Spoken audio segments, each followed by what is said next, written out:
Gracias, Sheilita, por el pase. Ahora vamos a ingresar a nuestro segmento de hogar. Así como tenemos el deber de pagar por el servicio de agua, también tenemos derechos que nos va a permitir actuar ante diferentes situaciones. En esta ocasión me encuentro acompañado de Daisy Coya y el representante de la SUNAS, así que le damos la bienvenida. ¿Cómo estás, Daisy? Hola, Piero, buen día. Muchas gracias por la invitación. Pero qué importante es que nuestra población esté informada de estos temas que son relevantes para que ellos puedan actuar.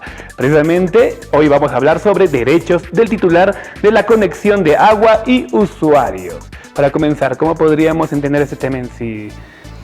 Bueno, en el reglamento de calidad establece nuestros, como lo has dicho, ¿no? Nuestras obligaciones y también nuestros derechos.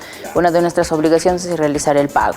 Y como tal, hoy día vamos a tocar el tema de los derechos que nosotros como usuarios del agua debemos conocer y poder hacerlos respetar ante la empresa prestadora. Claro que sí. Entonces comencemos con el primer derecho. Por favor, usted en casita tome en cuenta y dice que es acceder a la prestación del servicio. Esta es una obligación por parte de la empresa.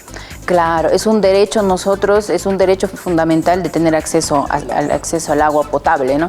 Y como tal, la empresa está en la obligación de brindarte el servicio, pero siempre y cuando también se cumpla con algunos requisitos que en algún momento lo hablamos, ¿no? Como por ejemplo que tienes que acreditar ser el titular del predio donde se va a instalar, bueno, algunos requisitos para conexión nueva, pero también como derecho tuyo del usuario es que se cumplan con los estándares de calidad estipulados, ¿no? Eso es importante. En las concesiones ya estipuladas, en los acuerdos tal vez sobre continuidad, presión. Precisamente todo derecho que debemos hacer hincapié es que el agua cumpla con todos los estándares de calidad establecidos, ¿no es cierto? Exactamente, es eso, es un monitoreo también de la calidad del agua que se vea desde la planta, ¿no? De cómo consumimos nosotros también en el domicilio, sí. Ok, pasamos al siguiente derecho, por favor usted en casita tome en cuenta y dice que todos tenemos el derecho de ser indemnizados ante algún error que pueda cometer la empresa. Claro, eso es más que nada una afectación a tu predio, tal vez, ¿no? Okay. Por ejemplo... Si ponemos un ejemplo, ¿cuál sería? Claro, un ejemplo podría ser, no sé, un reservorio, una tubería de la red matriz, imaginemos, que esté goteando, ¿no? Algo y esté dañando la pared de tu predio, imaginemos. Y finalmente los usuarios suelen a veces reportar ese hecho, pero la empresa no toma acciones para corregir. Y a consecuencia de ese daño, imaginemos que se cae en la pared de tu casa, ¿no? Entonces tendría que indemnizarte la EPS para poder refaccionar el muro que se ha caído. Ahora, ante el rebalse de un desagüe, que he visto que aquí, lamentablemente, en la ciudad, en época de lluvias, sucede bastante, ¿no? Aquí, obviamente, no vamos a hablar de una indemnización, pero sí cómo deberíamos nosotros, como usuarios, recurrir o accionar para que sea solucionado el tema de un rebalse de este tipo. Claro, el tema del desagüe, y aprovechando tu pregunta, también hacer un llamado a la población. Más que negligencia de la EPS, es negligencia de uno mismo del por qué ocurren los desbordes, lamentablemente. Porque nosotros como usuarios somos responsables de cuidar nuestra infraestructura. Entonces, ¿qué es lo que pasa? La mayoría de la población pues bota pañales, sí, animales, hasta incluso muertos. Bolsas, etcétera. Entonces, todo eso al final con la lluvia ya está atorado a la red. Llega la lluvia, se canaliza por las redes y finalmente rebalsa. Entonces, efectivamente, la EPS cuando los usuarios nos llaman a nosotros comunicamos a la empresa prestadora, ellos acuden con el hidrojet para tratar de bombear el tema y desatorar, ¿no? Pero entonces, para evitar eso, lo mejor es pues cuidar nuestras redes. Ok, otro punto importante, otro derecho que tenemos como población es ser informados ante un corte programado del servicio de agua.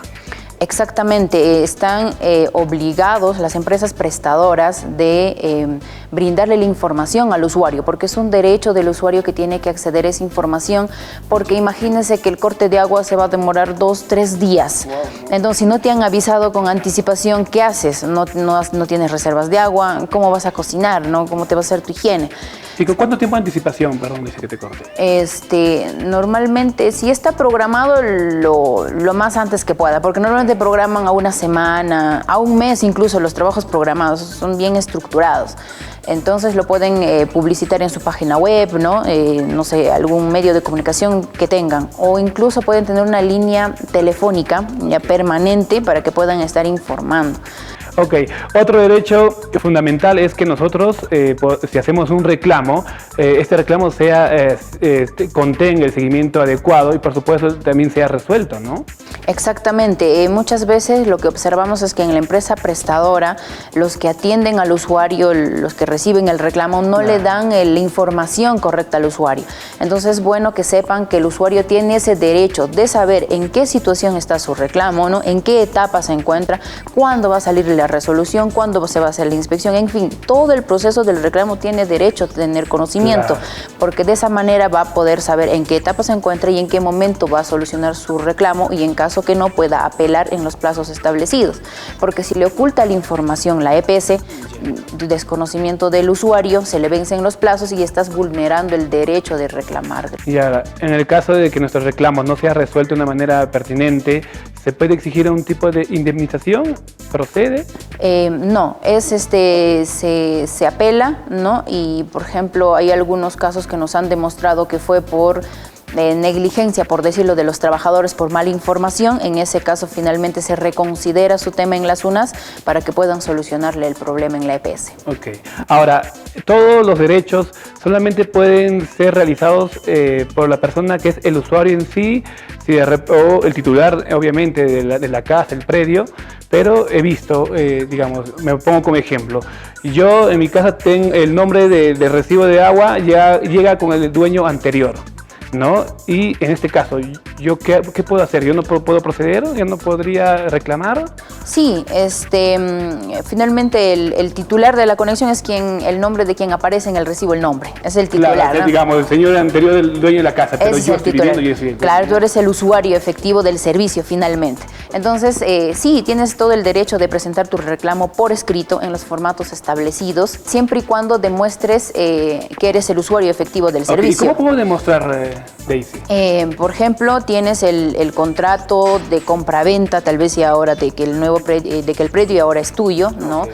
También tienes los vouchers de pago, los recibos en que realices el pago mensual. Entonces, eso acredita que ya eres usuario del servicio y como tal, tienes todo el derecho de presentar los reclamos correspondientes. Ok, Daisy, muchas gracias por toda la información, pero qué bueno que toda nuestra población huancaína esté informada sobre sus derechos. ¿Algo más que agregar en este tema, por favor?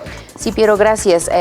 Bueno, hacer un llamado a la población, ¿no? A cumplir sus deberes y también hacer respetar sus derechos. Y en caso que tengan alguna duda, no duden en acudir a nosotros, a las UNAS. Nuestra oficina está en Prolongación Julio Sumar 461, unas 3 cuadras de ferrocarril, o llamar a nuestro teléfono, el 064 42 13 31, que estamos gustosos de atenderlo. Muchas gracias a ti. Y bueno, no te muevas de tu pantalla porque continuamos con mucho más aquí en Entre Gente.